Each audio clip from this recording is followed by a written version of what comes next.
play. Okay, so we are talking about atoms, okay? So when we're talking about chemistry, we are talking about chemicals, and chemicals are made of atoms. But everything is made of atoms. False. What is one thing that's not made of atoms? Air, space.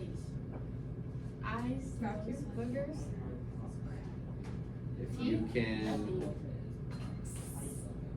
What is, wow, we're totally off. This is great.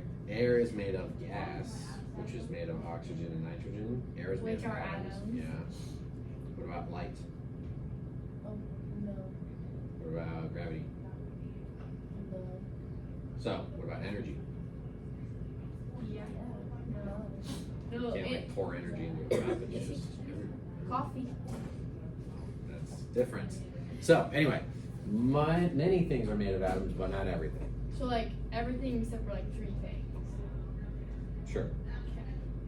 Kindness isn't made of atoms. Haha. Bravery is Isn't that not. more like an idea? Well, there you go. But ideas exist, don't they? Or do they I thought we were not? talking about objects. I did too, and then we went. Okay, back on track. Okay, here we go. So, before we talk about atoms, I want to talk about the history of atomic theory and where our understanding of atoms came from, because it also helps us understand what we know about atoms today. So if I tell you the story of how scientists figured new things out about atoms over time, that actually helps us understand what we know about atoms today. So, let's start with the beginning, shall we? Okay. Anyone know how long we've known about atoms? Just a wild guess. 2000-ish. 2,000-ish years? Wait, 500 years? in the 4th century BCE, 4th century BCE. So how long ago was that? Dalton knew it. He knew what it was. So what year is it now? 2023. So if I go back 2,023 years, what year is it? But then you go back to Zero. 400 BCE is 400 before zero, right? 2027. What So is BCE? before Common Era. I thought it was Oh, central.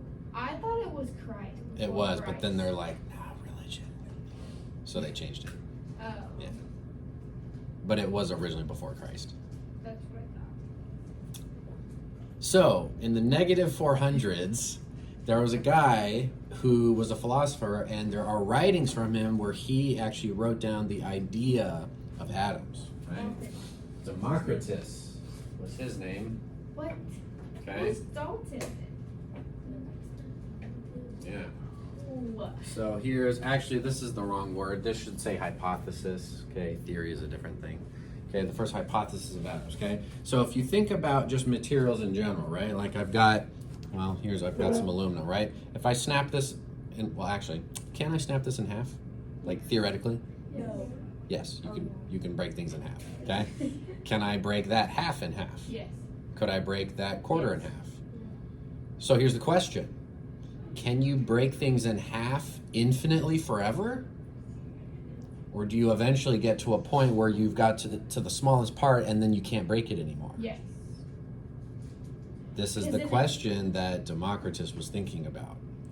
Now the thing is that there's no way to really test it, because if you take a piece of paper, right, you eventually can rip it in half to where you have such a tiny piece you can't grab it anymore. So this is kind of a funny thing to think about, because you can't really test it with your bare hands. And since this was 2,400 years ago, they did not have the ability to really test this idea. But Democritus thought that there was probably indivisible units called atoms. And this is where we get the word atom from. Anyone know what atom actually means in the Greek? I don't know why I'm asking you, I'm the teacher. Like a what? Like a cell? Or is that something That's different. That's different. Atom comes from the Greek word atomos. You should write this down. And that word means uncuttable. Uncuttable. So Democritus thought that there were these little particles, and he basically just called them uncuttables. That's what atom means. Okay, now the key to remember is that he didn't necessarily have evidence for this. He was not a scientist. He wasn't a scientist, but he was a philosopher, and this is what he thought was probably the correct answer. And we know this because he wrote it down, and so this is the earliest written record of someone thinking about this idea. Okay, but it wasn't until many years later that someone actually was able to do an experiment and maybe show some evidence that atoms actually exist. His name was? Dalton. There we go. Okay, so he's next. Okay, so what did Dalton add to the atomic theory? I'm glad you asked. Okay, John Dalton was the first scientist who actually had evidence that atoms actually exist. Okay, and I'm going to tell you a little bit about his evidence. Oh, actually, can we add a chart to our notes? We'll just say person.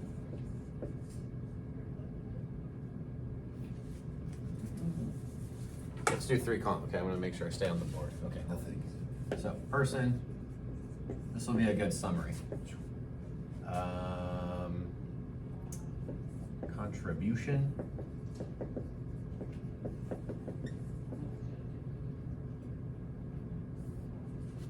And then we'll do picture.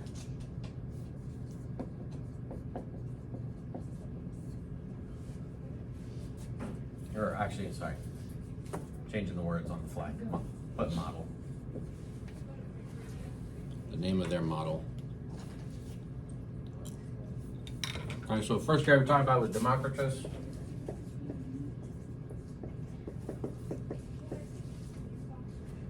Okay, he didn't really draw pictures of atoms as far as I know, so we don't really know what he thought they looked like. Maybe he did. I could be wrong about that.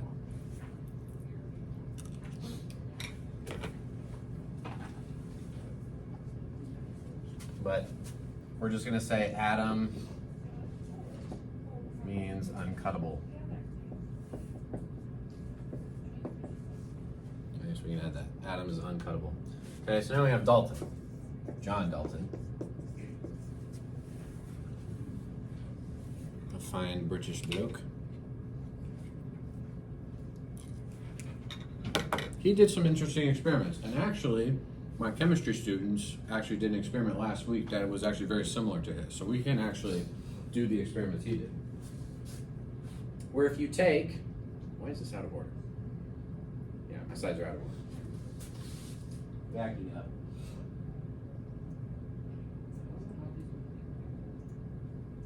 Okay, let me do an example, okay? So let's say we're gonna make some water. Do you know what 2 elements go into water? Hydrogen and oxygen, okay? Now, I don't know if this is the exact chemical he was working with, but it's just an example, okay? If I were to make some water, if I had 1 gram of hydrogen, it would react with 8 grams of oxygen, and I would get some water, right? I'd probably have 9 grams of water, right? Okay? What if I had a different amount of hydrogen?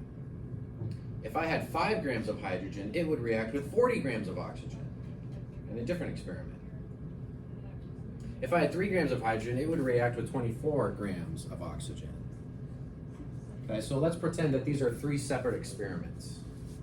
Okay, they all make water, but they're using different amounts of hydrogen and oxygen. We're still getting water. Is there a pattern with these numbers? Is there something consistent about this? Oxygen is 8 times the mass of hydrogen. Is that true for all of those? In terms of the mass? Yeah. So let's think about it. Is 8 times more than 1? Is 40 8 times more than 5? Yeah. Is 24 8 times more than 3? It is. So there is a pattern. The pattern is the ratio that hydrogen and oxygen react with a ratio of 1 to 8. For every 1 gram of hydrogen, there are 8 grams of oxygen that react with it and make a certain amount of water. And what he notices that this is the only ratio for water. Okay? And again, it might have been a different chemical, it probably was, but for a certain compound, the ratio never changes. So I could never get, so like for example, I could never get 1 gram of hydrogen to react with 2 grams of oxygen. It wouldn't work. It only reacts in a certain proportion, okay? A certain ratio. And so this pattern was given a name. This is called the law of definite proportions, okay? A scientific law is simply a pattern that is always consistent and there's no exceptions to it.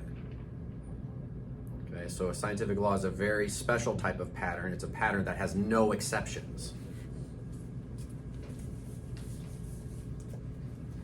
Okay, and so it says that a chemical compound always contains the same elements in exactly the same proportions.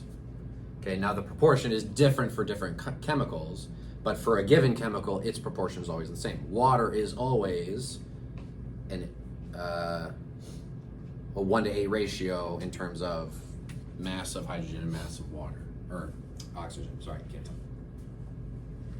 Is that gonna make sense? So how is this evidence for atoms?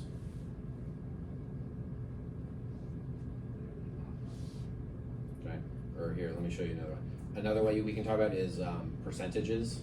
So instead of 1 to 8, we could say that water's mass is 11% hydrogen atoms, and then 89% is oxygen atoms. Okay, but percentages is another way of saying proportion, right? It's just that. If I have a drop of water, 11% of that mass is hydrogen. If I have a gallon of water, 11% of that mass of its weight is the hydrogen atoms, okay? Wait, so if we can literally make water, why is like water such an issue? Good question. To make water the way I was describing it is extremely expensive, and you would have to have hydrogen gas and oxygen gas, and then you would have to light it on fire, and then when it lights on fire, then it forms water. So you can do it, but if you wanted to make like water to like have everyone have like water to drink and stuff, that's not a good way to do it. It's really inefficient, really expensive, and there's lots of fire involved, which is kind of ironic. You can use fire to make water, but yes. So that's the answer to that. Here's the logic. If the proportion of the elements in a compound is always the same, if the ratio doesn't change, then the compound must be made of particles that can't be broken into smaller parts. If for water, if there's a 1 to 8 ratio, it makes sense that there on the atomic scale, there's little particles that are reacting, right? I might have if I all the way down, I have a small amount of hydrogen and a large amount of oxygen, and I can't break these into smaller pieces. So there must be little particles that have that ratio of masses that are reacting with each other, okay? So the law of definite proportions is considered some of the first scientific evidence that atoms actually exist. Okay, now does this evidence give us any indication of what atoms look like? No. So why make it complicated? If they're particles, they probably, do I have my picture? Just look like little spheres, okay? So Dalton's model of the atom is called the solid sphere model, or that's what we're gonna call it.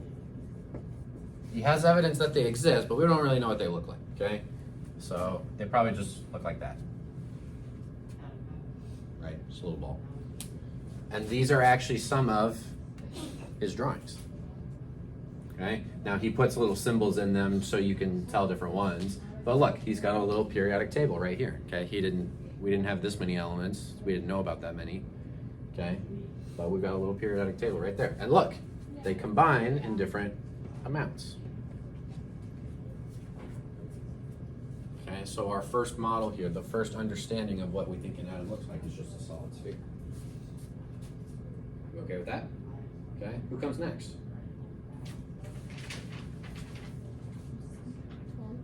J.J. Thomson.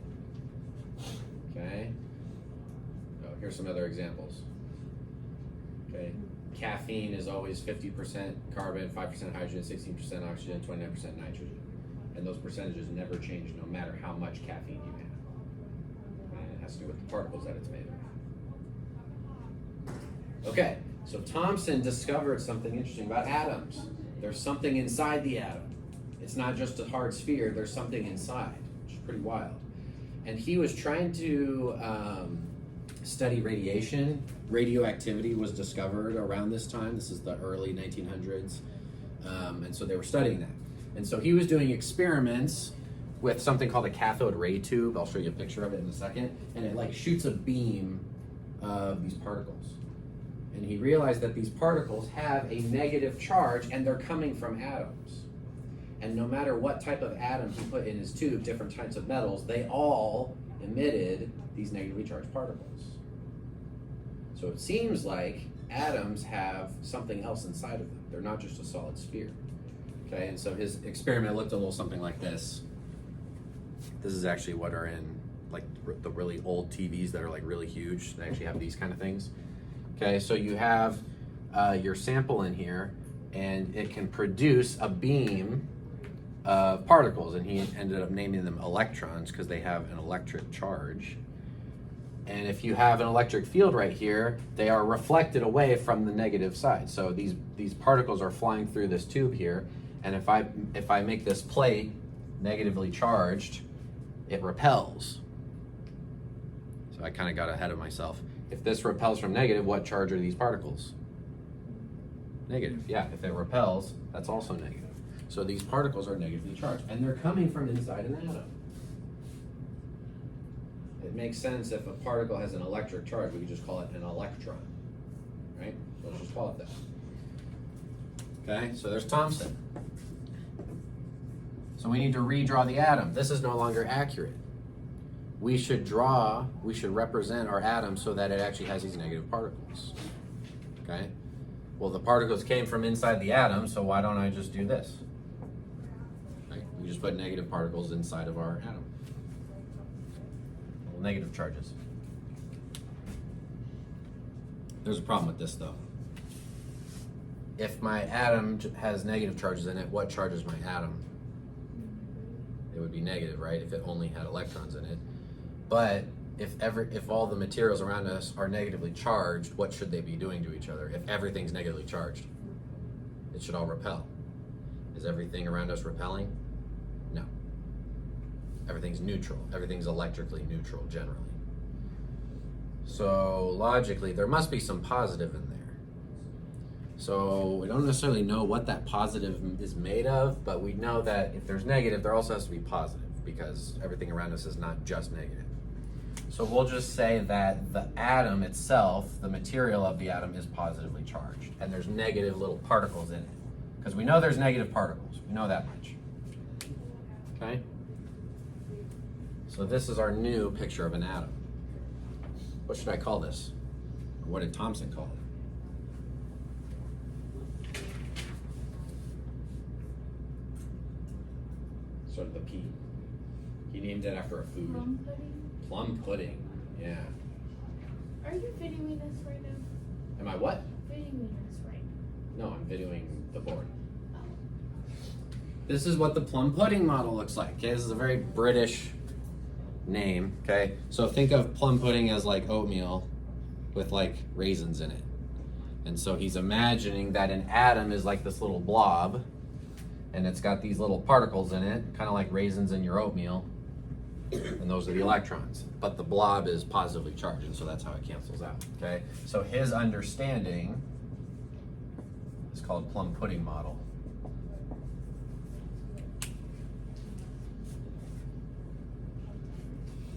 Yeah, or like blueberries in a muffin. Okay, so Why are you videoing me? because there's people missing, and they can go back and watch it. Oh. And there's going to be more people missing. Yeah. I could call you different names, but I don't know who it is. Thanks, Cassandra. You're a great student. You're welcome, Mr. Floyd. No problem. Okay, are we ready for the last person? This is not the last person in history to study atoms, but the last person for today. Okay? Rutherford. Rutherford. Ernest Rutherford also discovered something very important about atoms, okay? And again, this is kind of a common theme. He wasn't trying to study atoms, he was trying to study radiation, okay? Radioactivity had recently been discovered and he wanted to do some studies with it, okay? And so his experiment looked like this, okay? He was doing an experiment with something called alpha particles, okay? It's a type of radiation, alpha particles. And he was going to shoot a beam of these particles through a thin layer of atoms. Anyone know a metal that you can smush really, really thin and make like paper metal? Gold. Yeah, have you guys heard of gold leaf? Yeah, it's like There's like aluminum foil. Gold leaf is even thinner than that. It's like really, really thin. So if you want a thin layer of atoms, you would use gold. I've Okay. seen people put it on like satisfying videos where they Oh, put it they and like- smush it down. Yeah. Some people even put it on like food and then like eat it. It's pretty weird. So have you not seen like gold donuts? They put gold leaf on their Oh, I donuts. think I have on TikTok. Yeah, that's freaky. So he was using gold because he wanted a thin layer of atoms, not because he was just trying to be bougie. Okay. He just needed a thin layer of atoms, and gold is really good for making a thin layer. Now, if atoms are these little blobs with electrons, and alpha particles are a really heavy type of particle, they should go straight through. Okay? Because he knew the mass of the alpha particles, they're super heavy. Okay? And he was gonna shoot it through these atoms. Okay? This is what we predict. This is what happened. Something is not accurate about our understanding of the atom, right? So the way he described it is, this is the equivalent of like, imagine if you like, someone's fiddling with that over there. Imagine if you had a hay bale and you had a cannon.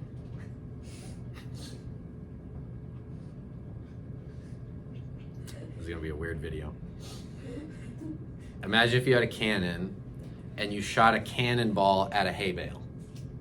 Okay, it would like poof right It through. would go right through. What if you shot the hay bale and the cannonball bounced back? What does that tell you about the inside of the hay bale? Might be a little bit. Very hard. There's something in there that we did not notice before, we did not think about. And so this is exactly the conclusion that Rutherford came to. Okay? These alpha particles should not bounce off of atoms if the plum pudding model is correct. But because these alpha particles are bouncing off the atom, Nucleus. there must be something in the middle.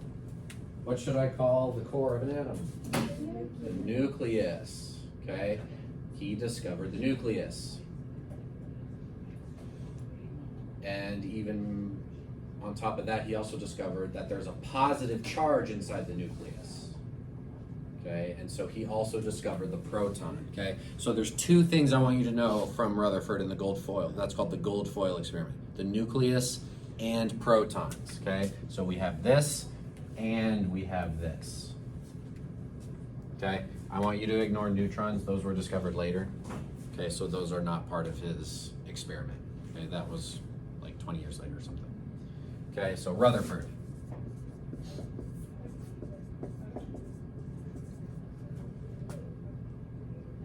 Okay, we're going to call it the nuclear model, not because it's a nuclear bomb, it's because it has a nucleus, and so we're going to call it nuclear. A nuclear model. Okay, so I've got protons, so I'm going to draw little protons in my nucleus, and then my electrons are going to be out here.